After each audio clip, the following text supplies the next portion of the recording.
Breaking news, ভালোবাসার টানে চীন থেকে পালিয়ে এলো এক তরুণ। এদিকে বাংলাদেশে এত সিঙ্গেল যুবক থাকতে কেন চীনের তরুণের সাথে প্রেম করতে হলো, এই প্রশ্ন আজ গবেষকদের মুখে।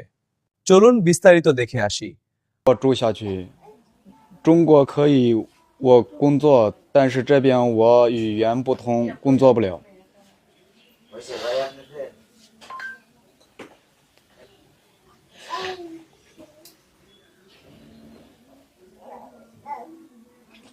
আমি যদি চীনে থাকি তাহলে সেখানে কাজ করতে পারবো, কিন্তু আমি এখানে কাজ করতে পারবো না কারণ আমি সেখানকার ভাষা বলতে পারি না।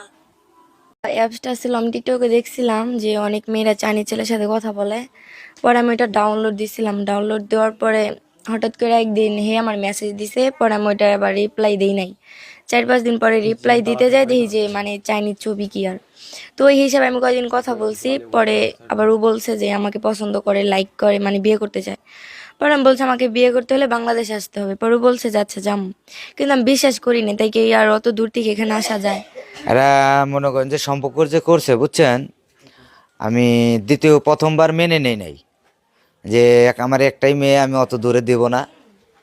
পরে ছেলেটা আসছে, আসার পরে আমি আমার কাছে যে ঢাকায় রাখছি, রাখার পরে অনেক কিছু তার আমার তো বুঝার আছে, বুঝছি। বুঝার পরে তার বাপ মায়ের সাথে কথা বলছি, বলার পরে সেখানে ঢাকায় বিয়ে হওয়ার কথা ছিল। কইলা পরে আমি বললাম যে না, ঢাকা বিয়ে দেবো না, আমার সমাজের লোক আছে, আমার তো বুঝার আছে। পরে আমাদের লোকে এসে আমাদের সমাজের সাথে বুঝছি, বুঝার পরে আমাদের আফজাল কাজী, সরকারি কাজী, তাকে দিয়ে বিয়ে দিয়েছি। এখন হলো মেয়ের সুখ, মেয়েকে খুব বুঝাইছি, এখন মেয়ে বলছে না আমি চলে যাব। ফলো দিয়ে পাশে থাকুন ফা টিভি উগান্ডা।